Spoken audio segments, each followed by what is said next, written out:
Hello जय हिंद दोस्तों। फिर से स्वागत है आपका आपके अपने चैनल एचपी जनरल नॉलेज 53 में। अब हम आपके लिए लेकर आए हैं स्टाफ नर्स आंसर की पार्ट 2 वीडियो। तो देर ना करते हुए चलते हैं वीडियो की तरफ और जानते हैं कुछ प्रश्न। तो हम इसमें जो पहला प्रश्न है वो है कि अगर डी जो है वो बी का पिता है, बी जो है वो सी की भाभी है, ननद या फिर ननद है तथा ए की पुत्री है, तो ए का जो संबंध है डी से किस प्रकार है। ये जो एक रीजनिंग का प्रश्न है, तो इसका जो सही उत्तर है वो है ऑप्शन ए, यानी कि वो है उसकी वो पत्नी है। ए जो है वो डी की पत्नी है। हमारा जो अगला प्रश्न है वो भी रीजनिंग से संबंधित है। तो इसका जो सही उत्तर है वो है 19 जो है इसका सही उत्तर है। हमारा जो अगला प्रश्न है वो है हिमाचल प्रदेश का सबसे बड़ा जिला क्षेत्रफल के अनुसार कौन सा है। तो हिमाचल प्रदेश का जो सबसे बड़ा जिला क्षेत्रफल के अनुसार है वो लाहौल स्पीति है। तो ऑप्शन सी जो है बिल्कुल सही उत्तर है। हमारा अगला प्रश्न है हिमाचल प्रदेश के कौन से जिले में अनुसूचित जनजाति की जनसंख्या सबसे निम्न है, सबसे कम है। तो सबसे कम जो जनसंख्या है अनुसूचित जनजाति की वो ऊना जिला में है। तो ऑप्शन ए सही जवाब है।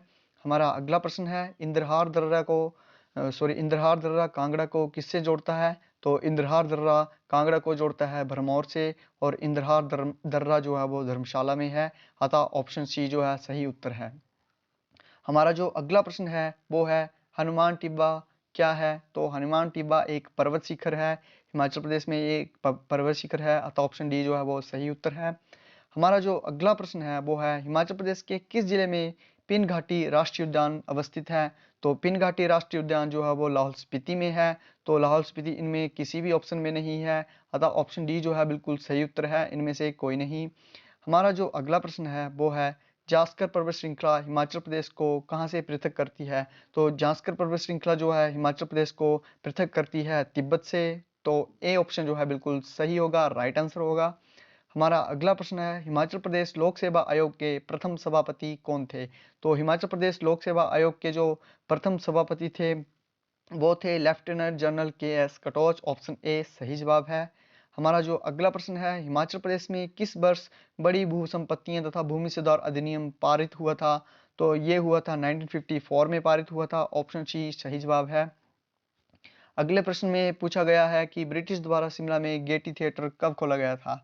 तो गेटी थिएटर खोला गया था सन 1887 ईस्वी में, 1887 में ये खोला गया था। ऑप्शन बी सही जवाब है। अगले प्रश्न में पूछा गया है बिलासपुर के कौन से शासक को अपने अत्याचारी शासन के कारण लोगों ने राज्य छोड़ने पर मजबूर कर दिया था। तो इसका जो ऑप्शन है इनमें से कोई नहीं होगा, क्योंकि वो जो था वो था मेघचंद था। तो इसका ऑप्शन जो है वो ऑप्शन डी सही है। हमारा जो अगला प्रश्न है उसमें पूछा गया है कि चंबा का कौन सा पहला शासक था जिसने बर्मन का खिताब हासिल किया था। तो बर्मन अपने नाम के पीछे सबसे पहले लगाया था आदित्य वर्मन ने। तो सही उत्तर है ऑप्शन सी।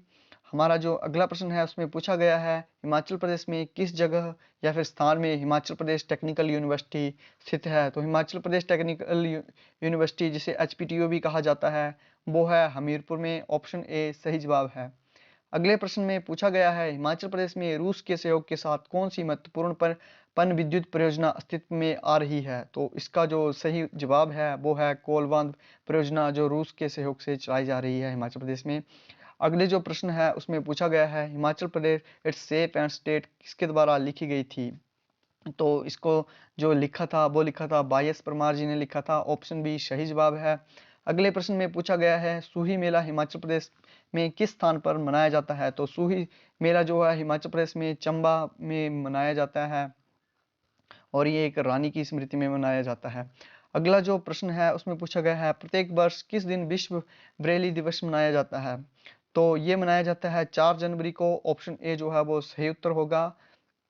अगला प्रश्न है उसमें पूछा गया है किस राज्य ने हाल ही में स्त्रियों के लिए एक हेल्पलाइन दामिनी शुरू की है। तो दामिनी हेल्पलाइन जो शुरू करने वाला जिला है वो है उत्तर प्रदेश। तो ऑप्शन ए जो है बिल्कुल सही जवाब है।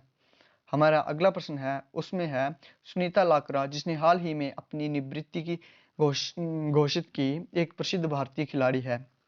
तो ये एक हॉकी की खिलाड़ी हैं। ऑप्शन सी सही जवाब है। हमारे अगले प्रश्न में जो पूछा गया है एक ईडीएम दी गई है उसमें उसका मतलब पूछा गया है, तो ये है to beat the air is, इसका जो मतलब होगा to make effort that are useless और वेन। तो ऑप्शन सी इसका सही जवाब है। अब हमें एक विपरीत शब्द ढूंढना है, तो मैग्नानिमस का जो विपरीत शब्द है वो होता है स्मॉल, क्योंकि मैग्नानिमस जो होता है वो फिगर होता है।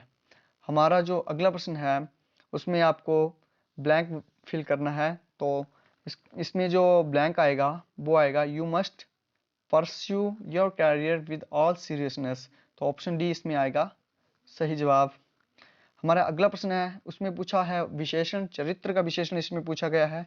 तो चरित्र का जो विशेषण होता है वो होता है चरित्रिक होता है। ऑप्शन सी सही जवाब है। हमारा जो अगला प्रश्न है उसमें पूछा गया है उपवन का पर्यायवाची शब्द क्या है। तो उपवन का जो पर्यायवाची शब्द है वो होती है वाटिका। तो सही जवाब है ए। हमारा अगला प्रश्न है जूते चाटना मुहावरे का अर्थ क्या है। तो जूते चाटना मुहावरे का अर्थ होता है चापलूसी करना, किसी की चापलूसी करना। तो ऑप्शन सी इसका सही जवाब होगा। हमारे जो अगला प्रश्न है उसमें पूछा गया है हवर्षीय नलिकाएं पाई जाती हैं। तो हवर्षीय नलिकाएं जो पाई जाती हैं ये कहाँ पाई जाती हैं। तो ये पाई जाती हैं हड्डियों में, ये पाई जाती हैं। ऑप्शन ए इसका सही जवाब होगा।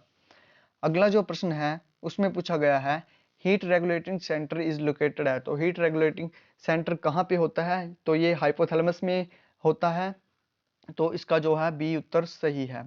तो दोस्तों वीडियो को अंत तक देखने के लिए आपका एक बार फिर से बहुत बहुत धन्यवाद। अपने दोस्तों के साथ इसे ज़रूर शेयर करें। अगर आपने हमारा चैनल सब्सक्राइब नहीं किया है तो आप हमारे चैनल को ज़रूर सब्सक्राइब करें, ताकि भविष्य में आने वाली आपको सभी वीडियोस की अपडेट मिलती रहे। चैनल को ज़रूर सब्सक्राइब करें, दोस्तों के साथ वीडियो को शेयर करें, वीडियो को लाइक करें। एक बार फिर से आपका बहुत बहुत धन्यवाद। जय हिंद, जय भारत।